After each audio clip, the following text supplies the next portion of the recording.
Allahu Akbar, Allahu Akbar.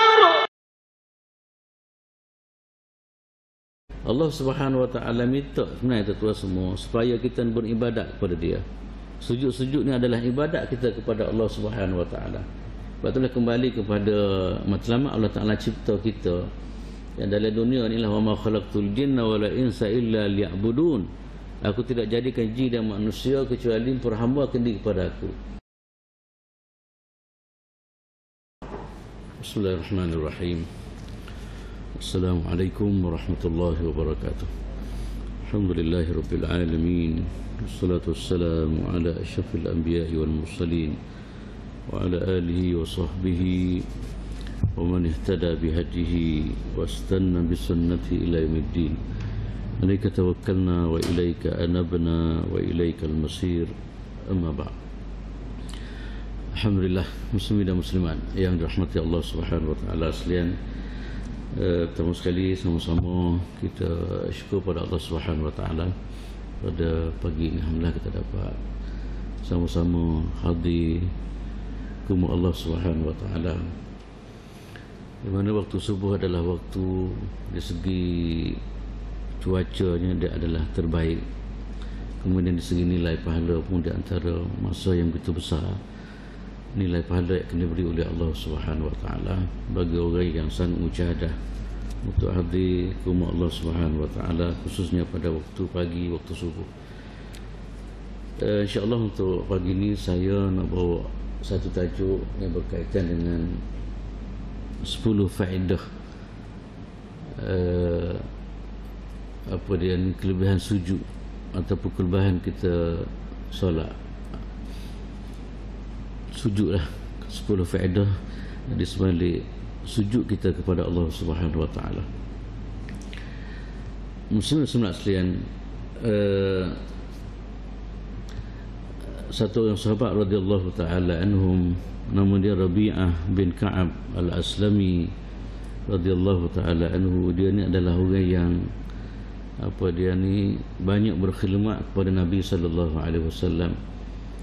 Nabi ini di antara adat ataupun kita panggil adatnya daripada Nabi sallallahu alaihi wasallam, biasanya orang sentiasa ataupun orang berkhidmat kepada Nabi sallallahu alaihi wasallam, Nabi apa dia ni akan menilai ataupun akan menghargai.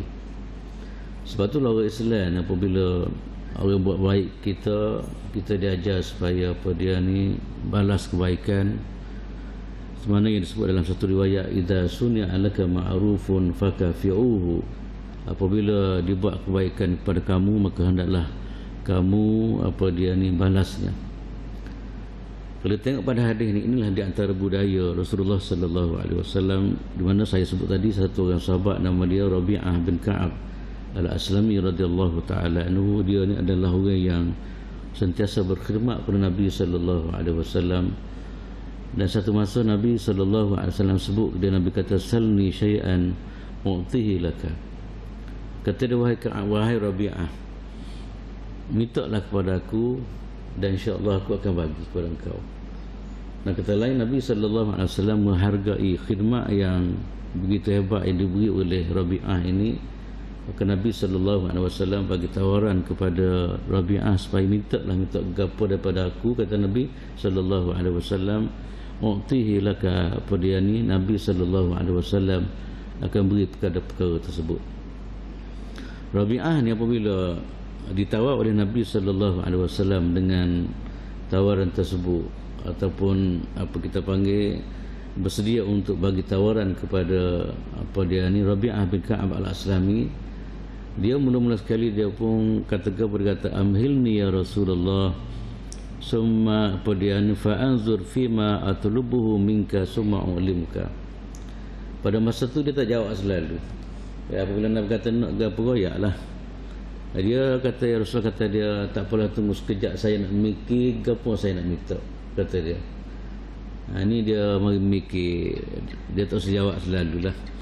Dia cari gapo dia ke permintaan ataupun benda yang paling baik yang perlu dia minta dengan Rasulullah sallallahu alaihi wasallam. Sebab tu dia kata, ya Rasulullah, amhilni ya Rasulullah fa'anzur fima atlubuhu minka summa ulimuka. Ya Rasulullah, kata dia, tunggu sekejap, saya akan memikir, kemudian saya akan beritahu kepada engkau apa yang aku akan minta kepada engkau. Maka tuan-tuan semua duduk berapa ketika, kemudian dia mari jumpa dengan Nabi SAW. Dia mari jumpa Nabi SAW. Dan sebelum tu tuan-tuan semua, saya nak sebut sikit, Rabi'ah ni dia orang miskin. Dia orang miskin, kemudian dia tak ada keluarga, tak ada apa lah, tak macam orang lain lah. Hidup dia duduk di masjid Nabi SAW. Dia termasuk dalam kategori Ashabus Suffah, iaitu orang miskin yang telah mewakafkan diri dia berada di masjid Nabi SAW. Pada masa tu tuan-tuan, pada masa apabila Nabi SAW tadi bagi tawaran ke dia nak minta apa, maka dia balik di rumah, dia duduk memikir, dia ni orang miskin, mikir, kemudian mari ke perasaan kalau boleh nak minta harta lah, supaya dia ni ada harta macam orang lain ada harta, dan ada kelebihan macam orang lain ada kelebihan. Itu di antara pemikiran yang mula-mula sekali. Tapi lama-lama dia mikir, dia kata ni tak berapa molek minta benda-benda gini, kata dia. Rezeki yang tetap akan diberi oleh Allah Subhanahu Wa Taala. Tapi dia mikir, dia kata dia akan fikir, dia akan cari benda-benda yang beri manfaat kepada aku apabila aku ni kembali kepada Allah Subhanahu Wa Taala di negeri akhirat. Sebab dia tahu Nabi adalah orang diberi kemuliaan oleh Nabi oleh Allah Subhanahu Wa Taala. Nabi nak apa akan diberi. Maka sebab tu dia mikir, dia kata kalau mikir kebendaan ni tak habis. Kebendaan akan habis bila-bila masa. Ad-dunya faniyah, minta habuan keduniaan dia akan berlaku, dia akan hilang bila-bila masa. Sebab tu dia mikir-mikir, tertua semua bagi dia rasa dia akan ambil, dia akan minta dengan Nabi SAW kebaikan yang akan diperolehi di negeri akhirat. Akhir sekali mikir tertua semua, dia buat keputusan tak sirah nak minta dengan urusan dunia. Ya, kalau kita ni sebab kita dengan keadaan miskin, tak ada kabar satu ni, kita kena kereta minyak kereta besar, minta kereta besar ke, nak minta kekayaan lebih pada orang lain ke apa. Tapi tertua semua, inilah pemikiran para sahabat radhiyallahu taala anhum, pemikiran yang mana dia rasa masa depan ataupun destinasi terakhir dalam kehidupan dia adalah yang perlu diutamakan. Maka akhir sekali tertua semua dia pergi jumpa Nabi SAW. Kerana kepala dia ada jawapan dah, dia ada tekad dah, maknanya nak minta kebaikan di hari akhirat, tak sirah kebaikan dalam dunia. Dunia ni bagi dia ada faham makna Allah Ta'ala ni apabila cipta manusia, Allah Ta'ala akan bagi rezeki lagu-lagu mana pun. Allah Subhanahu Wa Ta'ala tidak akan muzalim manusia. Allah Ta'ala yang bersifat dengan Ar-Razzaq, Allah Ta'ala yang bersifat dengan pemberi rezeki, itu tidak akan biarkan hamba-hamba dia dalam keadaan apa-apa kedana dan sebagainya. Maka akhir sekali tertua semua bagi dia rasa nak minta akhirat, perkara yang kekal di sisi Allah Subhanahu Wa Ta'ala. Akhir sekali riwayat mengatakan dia pun pergi jumpa dengan Rasulullah sallallahu alaihi wasallam. Pergi jumpa Nabi, kemudian Rasulullah tengok dia, Rasul kata, "Ma taqulu ya Rabi'ah?" Ya Rabi'ah kata, ada jawapan ke? Ada apa dia permintaan yang kamu nak minta kepada aku? Sebab sekarang ni Nabi duk tunggulah apa yang dia nak daripada Rasulullah sallallahu alaihi wasallam.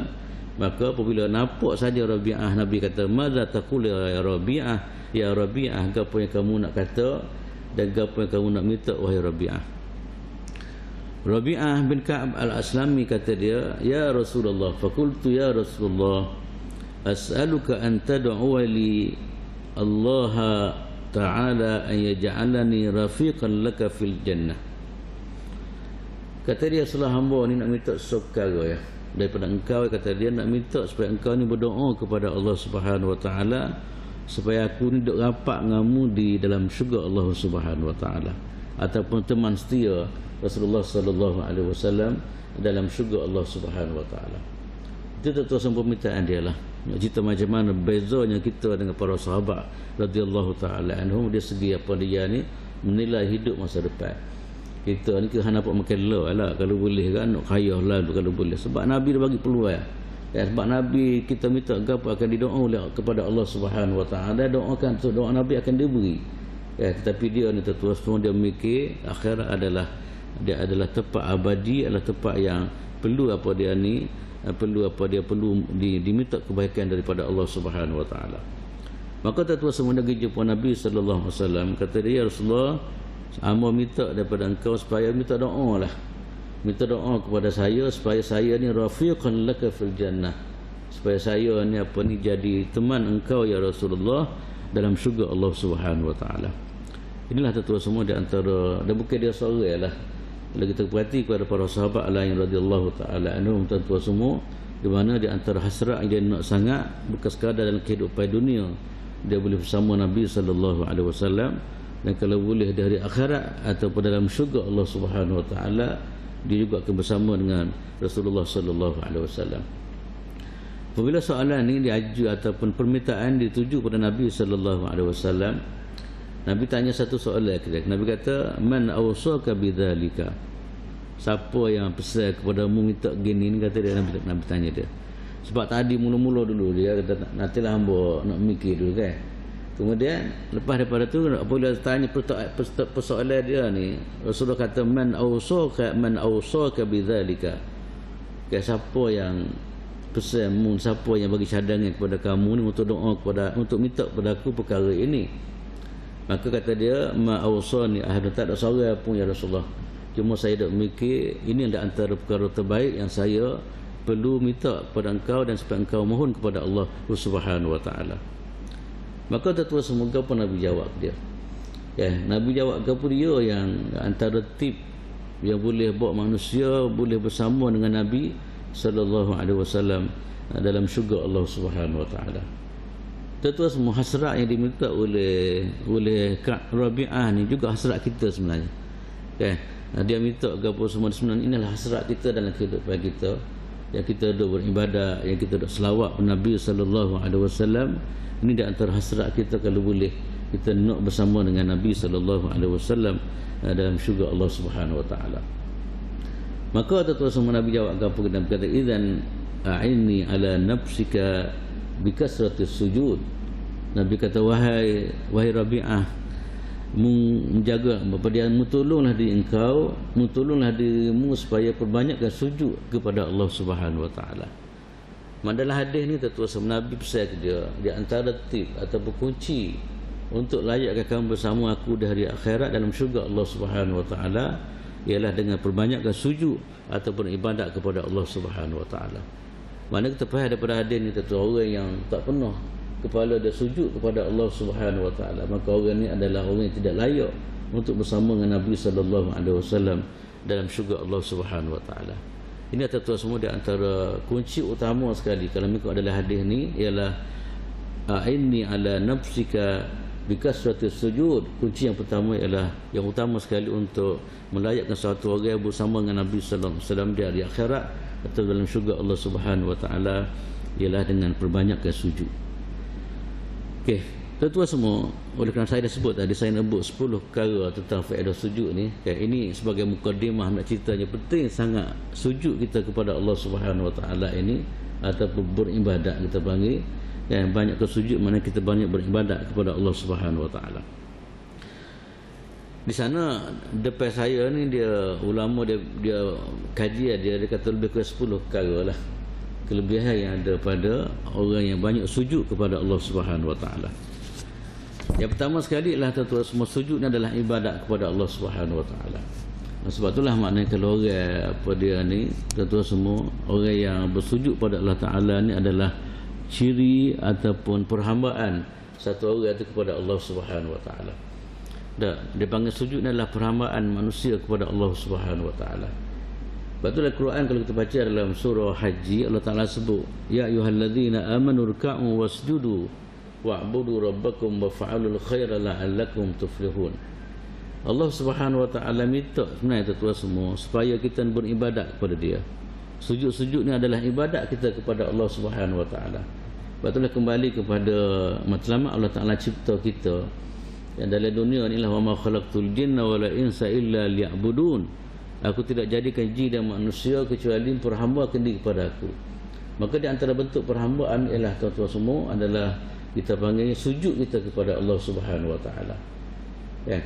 Sebab itulah Allah Taala sebut dalam Quran, "Ya ayyuhalladzina amanu ruk'u wasjudu wa'budu rabbakum waf'alul khaira la'allakum tuflihun." Dalam ayat yang saya baca ni tuan-tuan semua, Allah Taala sebut tentang apa dia ni tanggungjawab kita dalam kehidupan dunia ini. Ayat ni ialah tanggungjawab ni. Apabila kita melaksanakan tanggungjawab ni adalah akhir sekali apa dia natijah dia adalah kamu akan diberi kejayaan oleh Allah Subhanahu Wa Taala. Ya ayyuhallazina amanu wahai beriman. Allah Taala sebut wahai orang beriman semua. Wahai kita semua orang beriman kepada Allah Subhanahu Wa Taala, irka'u, rukuklah kamu, wasjudu, dan sujudlah kamu kepada Allah Subhanahu Wa Taala, wa fa'alul khaira la'allakum tuflihun, dan buatlah kebaikan nescaya kamu akan diberi kejayaan oleh Allah Subhanahu Wa Taala. Sebab tu dah semua yang ayat ni saya nak fokus kepada ibadat lah. Dalam ayat ni maknanya Allah Taala minta supaya apa dia ni kita sujud. Sujud ni adalah sebahagian daripada perhambaan kita kepada Allah Subhanahu Wa Taala. Sebab tu ulama sebut kata dia sujud ni adalah mazharun min mazahiri apa dia at-taqdis lil ma'bud. Maknanya sujud kepada Allah Taala ni antara tanda maknanya kita apa membesarkan atau mengagungkan Allah Subhanahu Wa Taala. Sebab itulah orang sujud ni adalah orang yang dikategorikan sebagai orang yang mengagung ataupun orang yang telah apa dia ni melaksanakan ubudiyah perhambaan dia kepada Allah Subhanahu Wa Taala. Makna tentu semua di antara poin yang pertama kita bincang adalah orang sujud itu adalah orang yang benar-benar memperhambakan diri kepada Allah Subhanahu Wa Taala, yang dia ada menyahut seruan Tuhan di mana Tuhan kata dia hamba, maka dia pun sujudlah sebagai menyahut untuk menjadi hamba terbaik di sisi Allah Subhanahu Wa Taala. Kemudian yang kedua pula tuan-tuan semua, sujud ni adalah dia panggil tahqiqu al-qurbi minallah. Maknanya kita mendekatkan diri kepada Allah Subhanahu Wa Taala. Sebab tuan-tuan semua, sujud adalah tempat yang paling kita dekat sekali dengan Tuhan. Kan, dalam perhambaan kita, dalam ibadat kita kepada Allah Taala ni, sebab tu dikatakan sujud adalah tempat yang paling kita dekat sekali dengan Allah Subhanahu Wa Taala. Sebab tu dalam satu riwayat mengatakan aqrabu ma yakunu al-'abdu min rabbih wa huwa sajidun. Kan, Nabi sallallahu alaihi wasallam sebut dalam hadis yang sahih, iaitu riwayat Imam Muslim, Nabi kata antara apa dia ni yang paling dekat sekali hamba dengan Allah Taala ialah semasa dia sujud. Itulah tuan-tuan semua kita panggil antara apa kita panggil dekat sekali kita dengan Tuhan, dan masa itulah masa kita sujud kepada Allah Subhanahu Wa Taala. Sebab tu dalam riwayat lain Nabi kata apa dia apabila sujud ni oleh kerana inilah apa dia ni paling dekat sekali hamba dengan Allah Subhanahu Wa Taala, maka perbanyakkanlah doa kepada Allah Subhanahu Wa Taala, fa'aksiru min ad-du'a, dan perbanyakkanlah doa kepada Allah Subhanahu Wa Taala. Itulah tuan-tuan maknanya. Sebab tu orang dulu kadang-kadang dia memang sujud di antara budaya dia lah. Sebab bagi dia inilah mana yang disebut oleh Nabi sallallahu alaihi wasallam, inilah kita panggil yang terdekat sekali dengan Allah Subhanahu Wa Taala. Sebab tu dia dah sujud lama, dah apa semua, sebab dia rasa inilah peluang ataupun tempat yang paling dekat manusia dengan Allah Subhanahu Wa Taala. Kemudian yang ketiga pula tuan-tuan semua ialah kita panggil sujud ni dia boleh menghilangkan apa kesepitan dada kita. Kesepitan dada maknanya mari serabu, mari berasa sepi, orang hina kita, orang pelekeh kita, kadang-kadang mari terasa dalam hati kita. Nabi sallallahu alaihi wasallam tuan-tuan semua, Nabi sallallahu alaihi wasallam dalam meneruskan dakwah dia kan, dalam melaksanakan tanggungjawab dia dakwah kepada Allah Subhanahu Wa Taala ni, Nabi kadang-kadang banyak dia rasa sepik jiwa dia lah. Dia bawa kebenaran.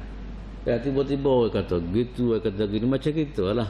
Kita nak ajak dia mari masjid, tiba-tiba dia kata tersecah kawal lah, kubur masing-masing katakan. Mari terasa kita kalau gimana. Tak, atau banyaklah kadang-kadang tu kalau orang terlibat dengan kerja-kerja Allah Subhanahu Wa Taala, dakwah dan sebagainya, maka dia akan berdepan dengan berbagai-bagai angkara yang dilemparkan oleh manusia. Mari sedih juga, mari derita juga jiwa. Cuba tengok Nabi sallallahu alaihi wasallam. Kadang-kadang tuan-tuan semua, Nabi kadang mari speed dah ada. Macam Nabi ni bukan bawa benda tak molek. Kan? Kita mari dunia ni bukan bawa benda-benda tak molek, kita ajak benda molek, kita ajak manusia supaya semaya, kita ajak manusia mari ngaji di masjid, kita ajak manusia supaya mengabdikan diri pada Allah Taala. Tiba-tiba ada kata-kata yang boleh menggoreskan hati kita. Maka dalam bab ni Allah Taala sebut dalam Quran, Dia kata walaqad na'lamu annaka yadhiqu sadruka bima yaqulun fasabbih bihamdi rabbika wa kum minas sajidin. Allah Taala kata kami tahu wahai Muhammad engkau dalam keadaan sempit dada dengan apa yang kamu hadapi, kata-kata orang yang berkata kepada kamu. Macam saya sebut adalah kita dalam keadaan jujur untuk buat kebenaran, tiba-tiba kata Nabi ni tak ada lah tuan-tuan semua, puncak gapo kata ke dia. Kata gila lagi, kita tak pernah kata gila. Kadang-kadang masyarakat dalam hidup kita ni kita ajak orang bersemaya dan berkata gila kita, tak ada. Gila lagi, kadang-kadang gapo lagi. Apa dia ni, banyak sahih lagi, kemudian penyair, banyak kata-kata yang bukan-bukan Nabi sallallahu alaihi wasallam. Maka dalam menghadapi benda gini tu, oleh kerana benda ni di antara benda yang menyempitkan dada, di antara benda yang menyusahkan apa ni perasaan Nabi sallallahu alaihi wasallam, maka Allah Taala ajar Nabi dua perkara tu sebagai nak mengubati benda-benda gini. Yang pertama sekali tu haja fasabbih bihamdi rabbika. Tasbihlah kepada Allah Subhanahu wa taala. Kita banyak subhanallah. Ya, insya-Allah dia boleh hilang barang-barang gitu. Ya. Yang kedua pula ialah wakum minas sajidin, jadilah kamu orang sujud kepada Allah Subhanahu wa taala. Inilah tuan-tuan semua di antara tip yang Nabi ajar kita untuk nak menghilangkan sepit dada ni. Dan sepit dada ni antara benda yang memang dihadapi oleh masyarakat tuan-tuan semua. Kita semua akan berlaku benda-benda gini. Kadang-kadang anak kita, kadang-kadang suami kita, kadang-kadang isteri kita, kadang-kadang jiran kita dan sebagainya. Kadang-kadang anak buah kita, kadang-kadang bos kita, kadang-kadang. Maka tuan-tuan semua ni Quran ajar kepada kita.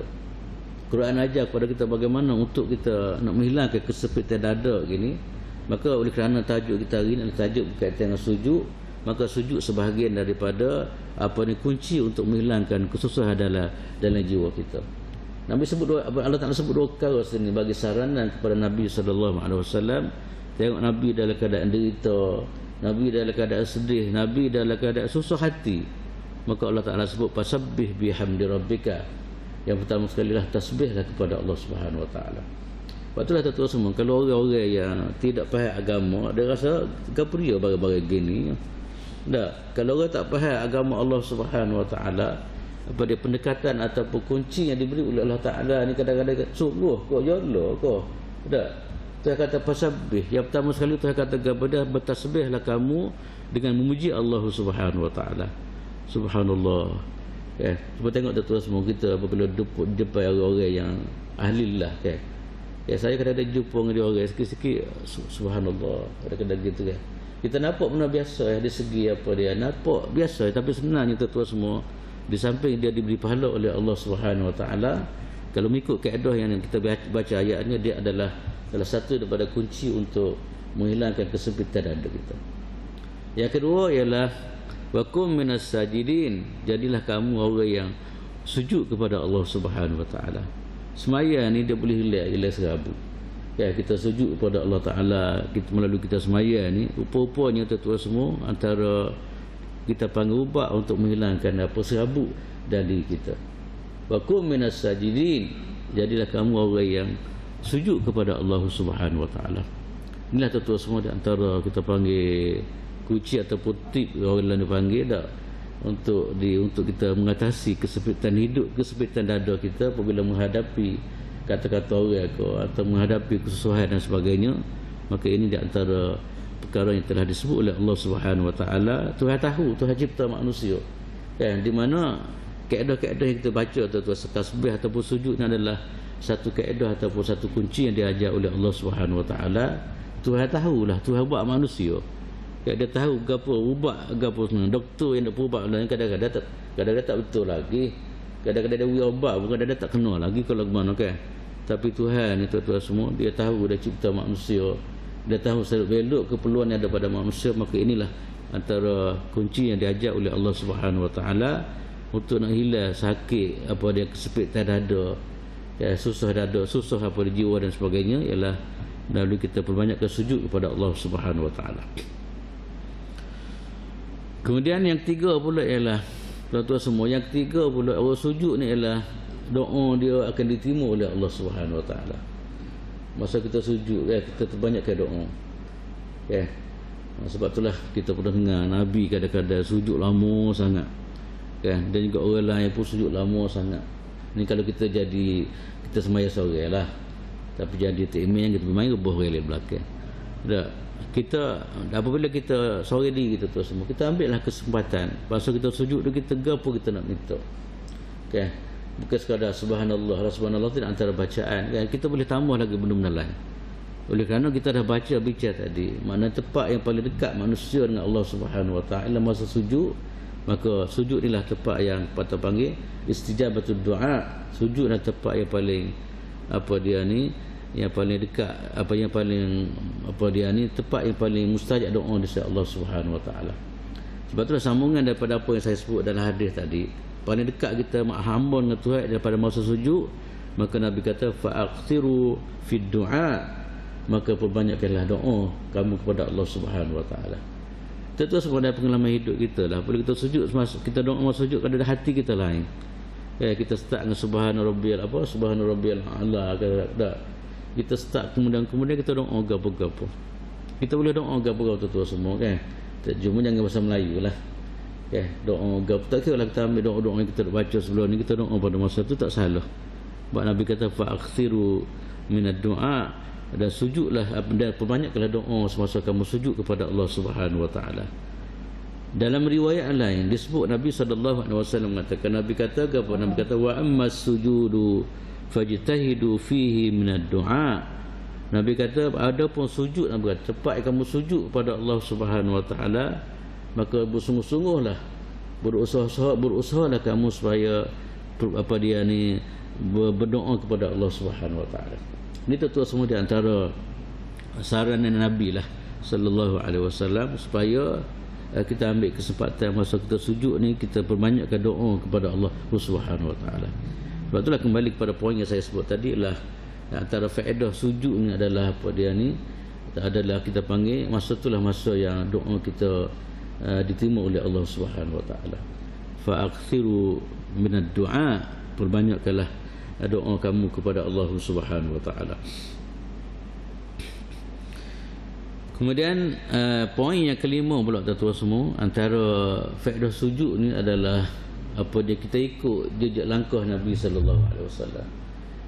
Sebab Nabi ni adalah kita panggil model ataupun kita panggil qudwah hasanah dalam bahasa Arab, maknanya contoh yang terbaik.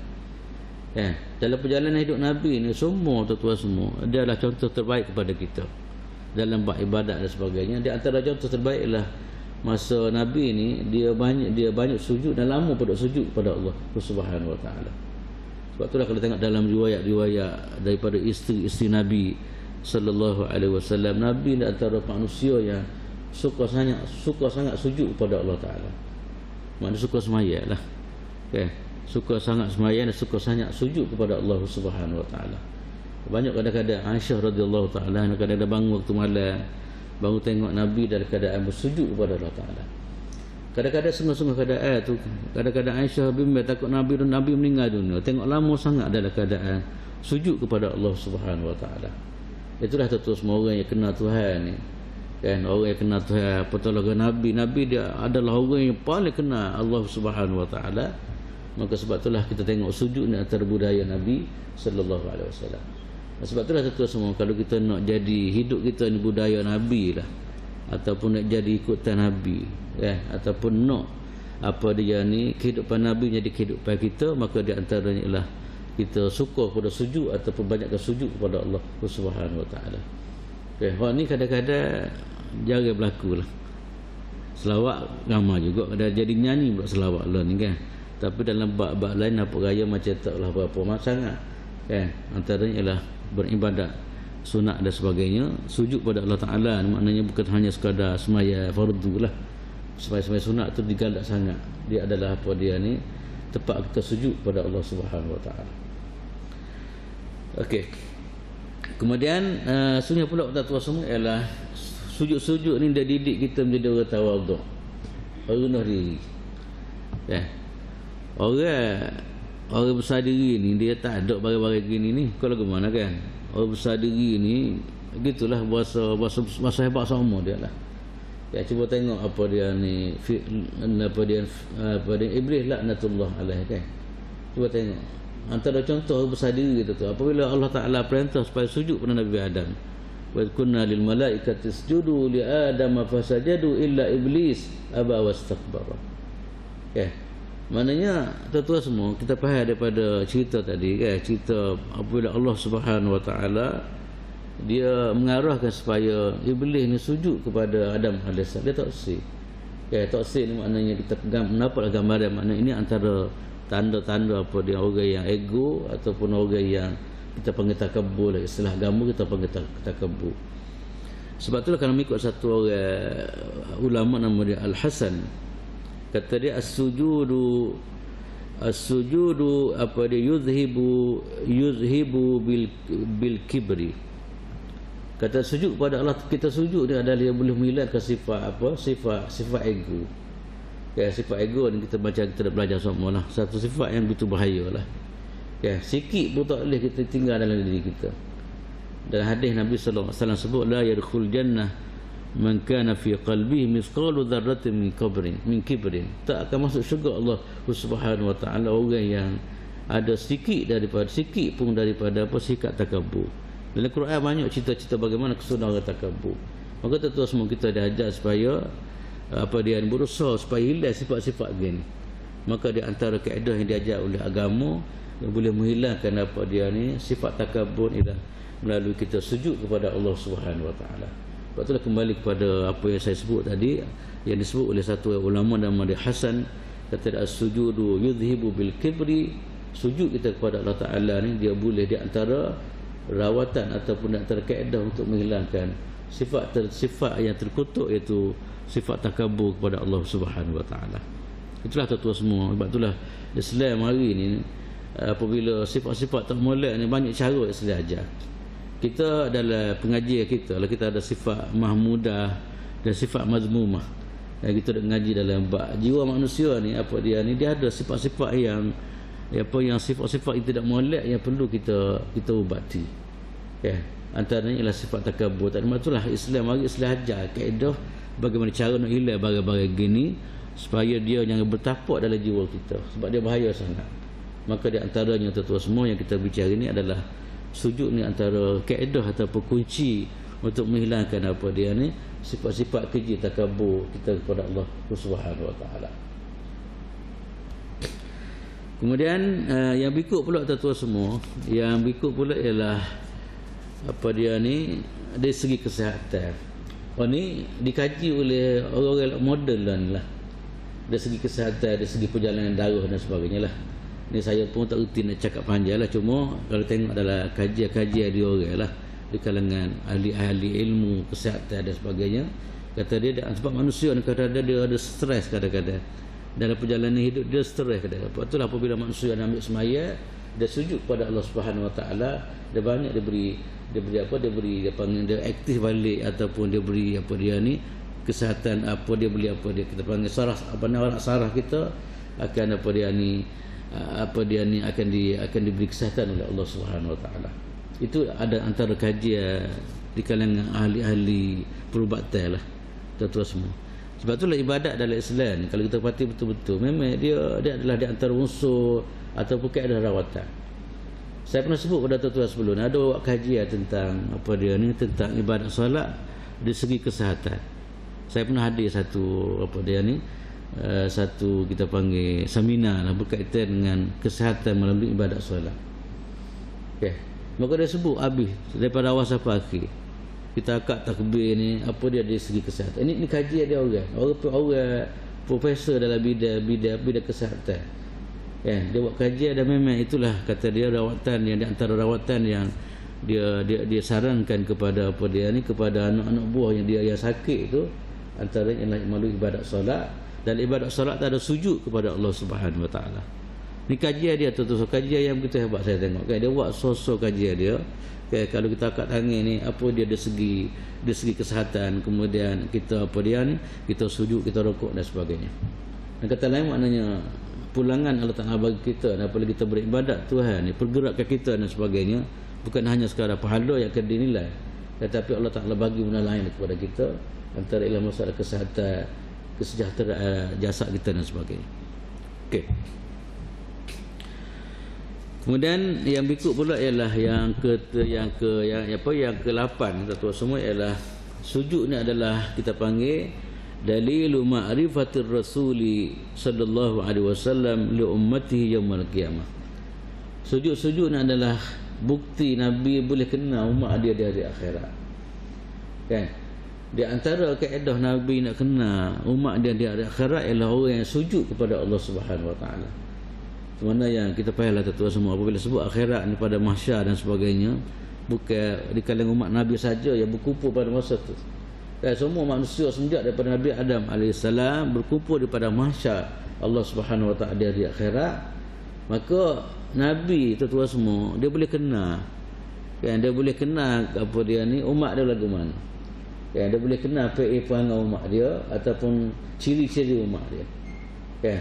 Maka di antara apa yang Nabi kenal ialah Nabi kenal melalui apa dia kesan ibadat, kesan sujud hamba dia kepada Allah Subhanahu Wa Taala.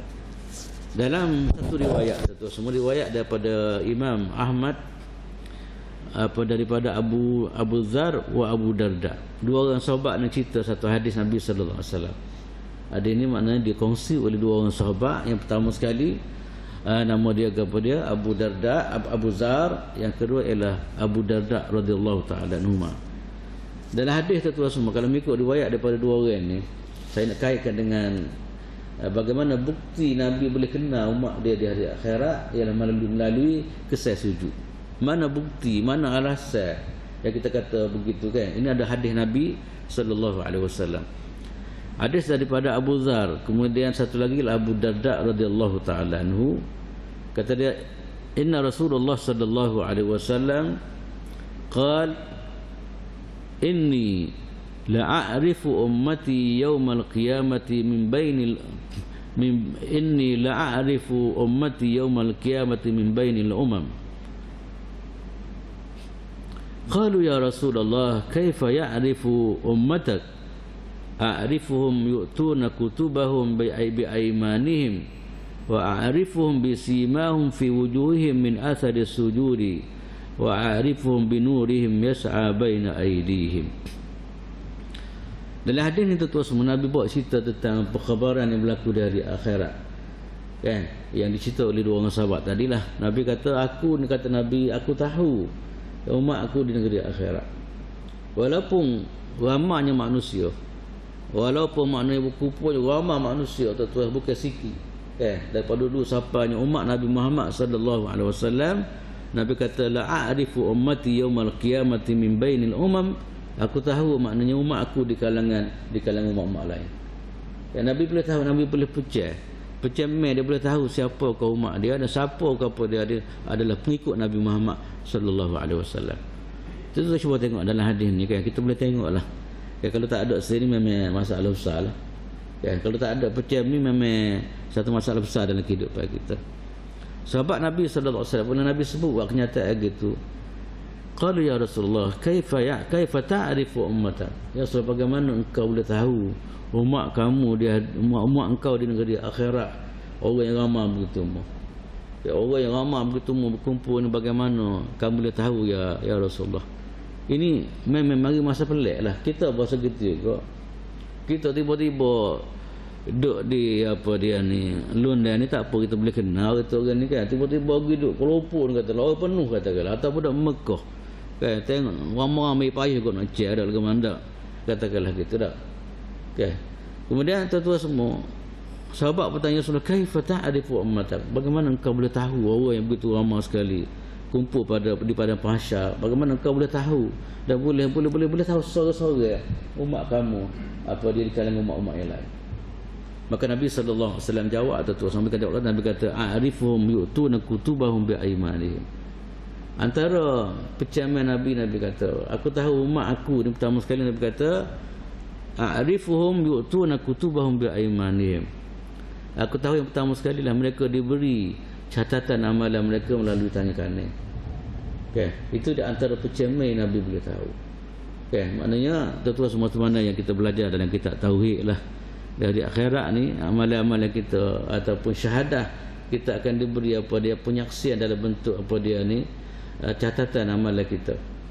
Kalau orang ni kalau ngaji habis ngaji dia ada CJ, dia ada apa semua itu diberi oleh Allah Subhanahu Wa Taala. Ini tentu semua yang akan berlaku di hari akhirat, di mana yang kita buat lah ni kita akan dapat, kita akan tengok hasil apa yang kita lakukan melalui catatan Allah Subhanahu Wa Taala. Dan catatan ni sebenarnya catatan akan diberi sama ada diberi sebelah tangan kanan ataupun akan diberi sebelah sang kiri. Itu bergantung kepada kepada kesudahan hamba itu sendiri. Kiri ni maknanya lambang kepada apa orang itu tidak molek lah. Kemudian kanan adalah lambang kepada orang itu adalah orang baik dari Allah Subhanahu Wa Taala. Maka tertulis semua dalam hadis Nabi kata a'rifuhum yu'tuna kutubahum bi'aimanihim. Aku tahu mereka ni, kata Nabi, aku kenal dia orang ni, antaranya adalah mereka diberi kitab-kitab mereka ataupun catatan amalan-amalan yang mereka lakukan di apa dia ni melalui sebelah tangan kanan mereka. Patutlah kita doa semua kepada Allah Subhanahu Wa Taala, minta Allah Taala bagi catatan kita dengan tangan kanan. Patutlah ada sungguh-sungguh orang salafus soleh dulu, apabila dia ambil air semaya, dia basuh tangan yang sebelah kanan, dia doa kepada Tuhan, ya Allah, bagilah catatan amalan aku ni di sebelah kanan. Ini di antara pula ambil semaya, dia rasa dia mari benar-benar gitu. Kan, dia mari benar-benar gitu, maknanya waktu orang dulu dia khusyuk, dia semaya, dia ambil semaya dia. Basuh kaki macam mana perasaan dia, basuh kepala macam mana perasaan dia dan sebagainya. Antara ketua semua saya sebut tadi lah, apabila dia basuh tangan kanan ni, maka antara apa dia ni, antara benda yang dia minta ialah supaya Allah Subhanahu Wa Taala beri catatan amalan ialah melalui tangan kanan. Itu adalah petanda orang itu baik di sisi Allah Subhanahu Wa Taala, dan petanda orang itu adalah umat yang diaku oleh Rasulullah sallallahu alaihi wasallam. Kemudian yang kedua pula Nabi kata, wa a'rifuhum bisimahum min wujuhim min atharis sujud. Yang kedua pula tuan-tuan semoga apa dia? Yang kedua pula adalah Nabi kata, aku boleh kenal umat aku melalui kesan-kesan sujud dia, kesan-kesan muka dia sujud kepada Allah Subhanahu Wa Taala. Rupa-rupanya kepala kita tak bawah sampai ke bumi, rupa-rupanya akan dapat kesan di hari akhirat. Kan? Kesan di akhirat akan apa dia akan nampak baru-baru gitu. Lah ni kalau tak nampak hitam, ni kata gapo, lalu ni kalau sungguh-sungguh orang ni nampak hitam kok kan ambil gapo kan tu bukan dia hak tu. Ada sungguh orang. Tapi ada sungguh kadang-kadang siapa pika apa dia macam saya sebutlah sungguh-sungguh orang harap kada dia nipu, dia ambil barang-barang dah tok sini kan. Apa dia ni gapo-gapo tak kira nampak hitam dia kuat ibadat kepada Allah Taala. Tapi tak apa tu, tak nampak pun tak apa, yang penting kita nak apa dia pusat sujud kita nampak ni di hari akhirat. Sebab tu dia berasal kepada riwayat ni, maknanya orang yang banyak sujud ni, di mana Allah Ta'ala kesan sujud tak akan nampak dia di akhirat. Ini di antara benda yang Nabi tengok. Nabi kata wa'arifuhum bisimahum min wujuhim min atharis sujud. Aku kenal dia orang ni, umat aku ni, Nabi kata adalah melalui wajah-wajah mereka kerana banyaknya sujud kepada Allah Subhanahu Wa Ta'ala. Inilah tuan-tuan semua kesan apa dia ni, rupa-rupanya apa yang kita buat ni, dia kesan, rupa-rupanya kesan tu nampak di hari akhirat. Wajah-wajah kita akan nampak cahaya di sisi Allah Subhanahu Wa Taala. Kemudian yang ketiga pula Nabi kata kepada, Nabi kata pula ialah wa arifuhum binurihim yas'a baina aydihim. Antara alamat yang Nabi tengok umat dia adalah ciri umat dia ni Nabi kenal ialah bercahayanya umat dia. Yang bercahaya antara bercahaya adalah cahaya kesan daripada wuduk dia kan. Anggota wuduk dia bercahaya di sisi Allah Subhanahu Wa Taala. Inilah tuan-tuan semua antara yang kita bincang pada pagi ni ialah sujud ni rupa-rupanya antara kesan, antara tanda Nabi sallallahu alaihi wasallam boleh kenal umat dia di hari akhirat. Sama-samalah kita doa moga-moga apa dia ni Allah Taala beri kekuatan kita perbanyakkan sujud. Sujud ni banyaklah, sujud tilak, sujud dalam semaya, kadang-kadang sujud syukur, kadang-kadang kan. Sujud syukur ni kita boleh buat bila-bila masa. Nak puasa dapat nikmat, kita sujud syukur kepada Allah Taala. Maknanya kita rendahkan diri dalam bentuk kita sujud terima kasih kepada Allah Subhanahu Wa Taala.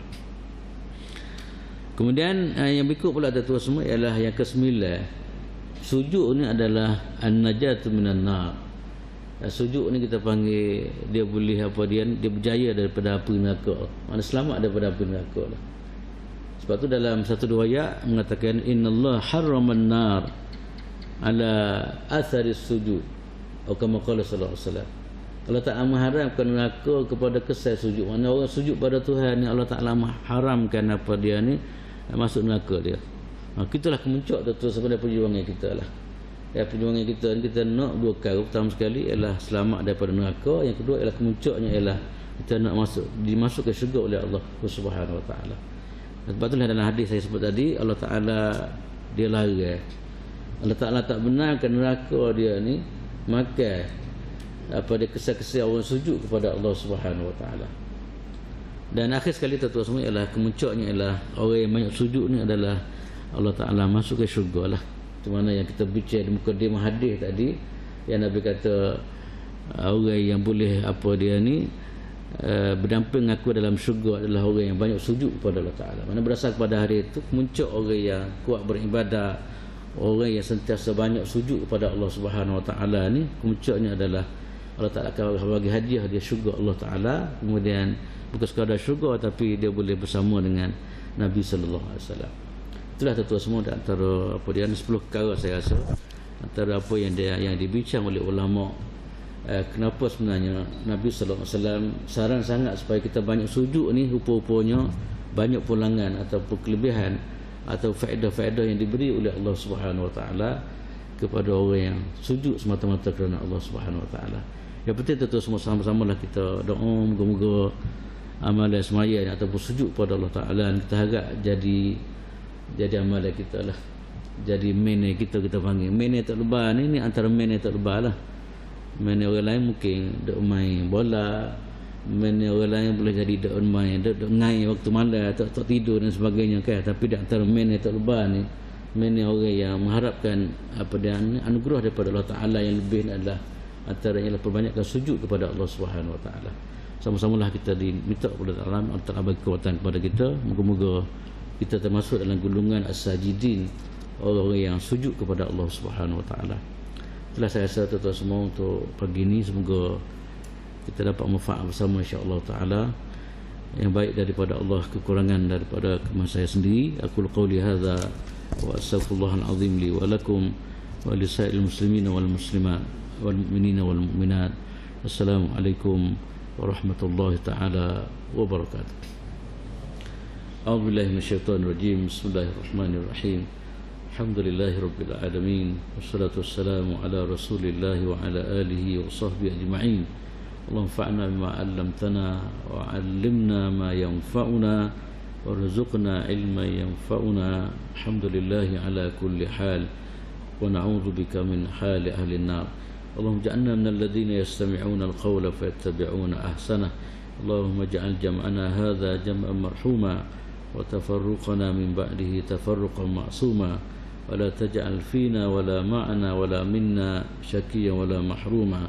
اللهم إنا نسألك خير هذا اليوم فتحه ونصره ونوره وهداه ونعوذ بك من شر ما فيه وشر ما بعده.